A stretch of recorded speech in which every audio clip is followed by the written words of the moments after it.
और अब बात जम्मू कश्मीर की करेंगे, जहां पर रोहिंग्याओं को लेकर लगातार बवाल मचा हुआ है। आपको बता दें कि रोहिंग्याओं का कनेक्शन किस तरीके से आतंकियों के साथ जम्मू कश्मीर में जुड़ता दिखाई दिया, लेकिन इसके बाद भी अब्दुल्ला सरकार मेहरबान नजर आ रही है। तो डोगरा फ्रंट ने प्रदर्शन किया है और घुसपैठियों को जम्मू कश्मीर से बाहर निकालने का लगातार वो अपील कर रहे हैं। देखिए इस रिपोर्ट में। रोहिंग्यास को बाहर निकालो, रोहिंग्यास को बाहर निकालो,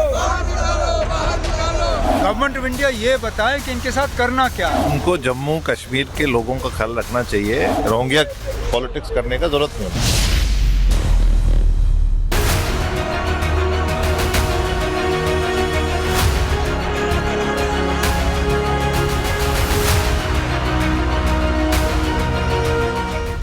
घुसपैठियों को डर, क्या उमर हमदर्द?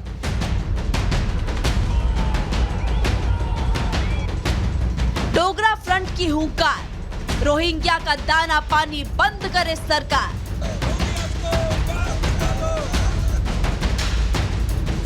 जम्मू कश्मीर में इन दिनों अवैध घुसपैठियों पर सियासत तेज है।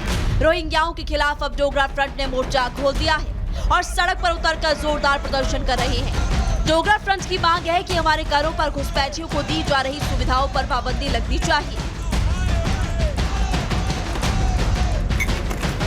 जम्मू कश्मीर में धारा 370 हटने के बाद से आतंक के खिलाफ सेना के ऑपरेशन ऑल आउट जारी है।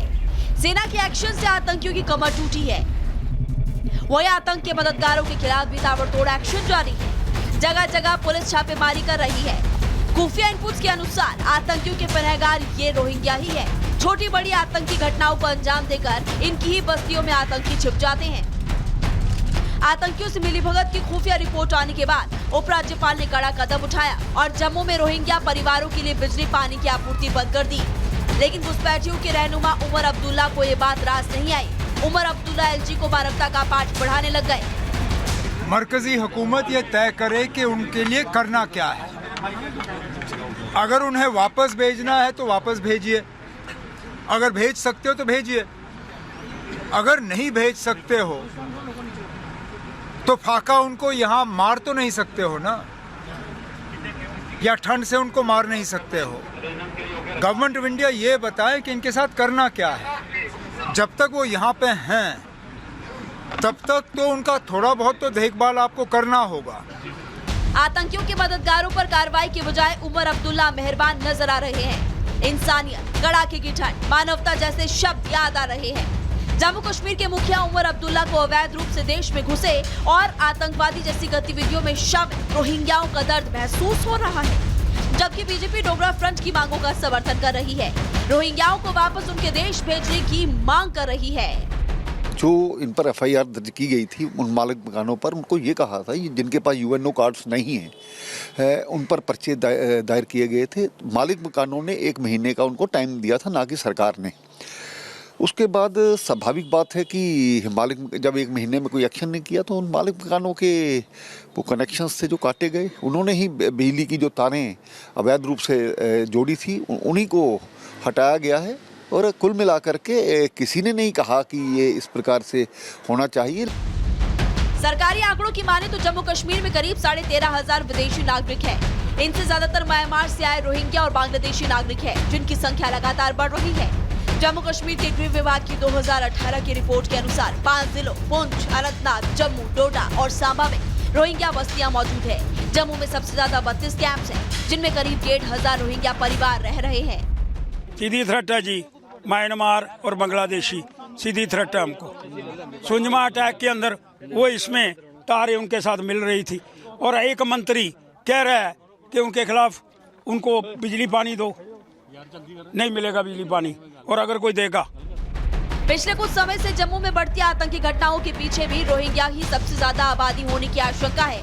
यही कारण है कि जम्मू कश्मीर के स्थानीय लोग रोहिंग्याओं पर सख्त कार्रवाई की मांग कर रहे हैं और अपने घर से अपनों के हथियारों को पनाह देने वालों को दाना पानी मुहैया कराने पर विरोध जता रहे हैं। लेकिन जम्मू कश्मीर में सत्ता संभाले बैठे रोहिंग्या के पहरेदार बने बैठे हैं। Bureau report, Republic Bharat.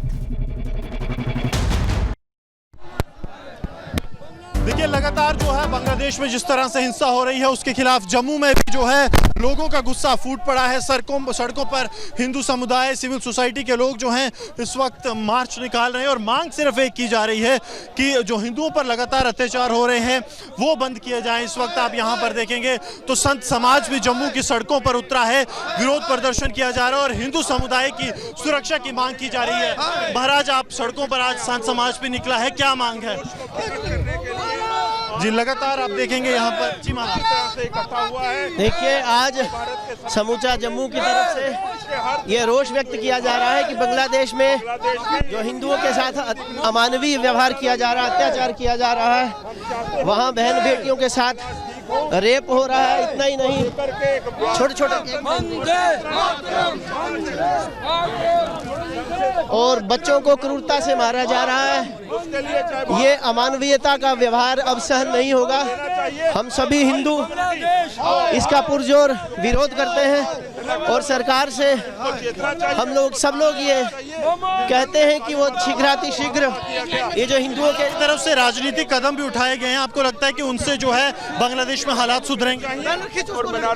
देखिए, जो स्थितियां वर्तमान काल में बांग्लादेश में है, हमें नहीं प्रतीत होता कि इन कदमों से जो है उस पर कोई प्रतिबंध लगाया जाए। यदि कोई ठोस कदम नहीं उठाया जाएगा तब तक इस प्रकार से हिंसा पर प्रतिबंध नहीं लगाया जा सकता। ठोस कदम जो है वो उठाया जाना चाहिए, ये कहना है संत समाज का। तस्वीरें आप जम्मू की सड़कों से देख रहे हैं जहां पर हिंदू समाज के लोग, उसके साथ साथ जो वरिष्ठ नागरिक हैं, सिविल सोसाइटी है, वो यहां पर मौजूद हैं। सर, लगातार हमने देखा है कि बांग्लादेश में स्थिति जो है बद से बदतर होती जा रही है, सड़कों पर आने की जरूरत क्यों पड़ी? पिछले 4 महीनों से बांग्लादेश में हिंदू, सिख, बौद्ध, जैन, क्रिश्चियन माइनॉरिटीज पर हमले लगातार जारी हैं और ऐसा लगता है कि मोहम्मद यूनिस की जो सरकार, जो तख्ता, एक निर्वाचित सरकार का तख्ता पलट के बाद आई है, उन्होंने जिहादियों को जानबूझकर खुली छूट दी है कि इन मिनॉरिटीज के ऊपर अत्याचार करें और इनको परसिक्यूट करें।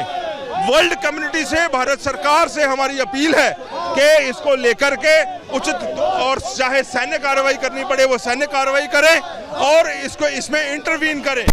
और इसके साथ साथ ये मैं आपको बताना चाहता हूं कि इसको लेकर के पूरे विश्व में हिंदू और अन्य मिनॉरिटीज के बीच में एक रोष व्याप्त है। आप देखें, अमेरिका, यूरोप, अफ्रीका, ऑस्ट्रेलिया, हर जगह पर इसको लेकर के प्रदर्शन हो रहे हैं और भारत में भी हर जिले शहर में प्रदर्शन हो रहे हैं। जब लगातार प्रदर्शन जो है वो जम्मू में भी हो रहा है। तस्वीरें आप देख रहे हैं पीओजे के समुदाय से। आर.के. चिबर हमारे साथ मौजूद हैं। सर, आपने भी जो है वो दर्द देखा है कि किस तरह से जब आपके देश में ही आपसे ये हालात किए गए थे पाकिस्तान में, अब वही हालात ऐसा लग रहा है कि हिंदुओं के साथ बांग्लादेश में हो। देखो, जैसे 1947 में हमने पीओजे से जब आए थे, हमारे बुजुर्ग, उससे भी बदतर पोजीशन अब बांग्लादेश में बन रही है। 3-4 महीने से मिनॉरिटी के ऊपर इतने अत्याचार हो रहे हैं और पूरी इंटरनेशनल कम्युनिटी सोई हुई है। हम पूरी इंटरनेशनल कम्युनिटी के थ्रू यूएन से कहना चाहते हैं, भाई कुछ ना कुछ करो, अदरवाइज हालात इतने ख़राब हो जाएंगे कि आपको पूरी दुनिया में इसका पूरी दुनिया में जो है बांग्लादेश को इसका जो है अंजाम भुगतना पड़ेगा। लगातार इस बड़ी खबर पर हम ग्राउंड जीरो से बने हुए हैं। छोटे से ब्रेक के बाद रिपब्लिक भारत पर।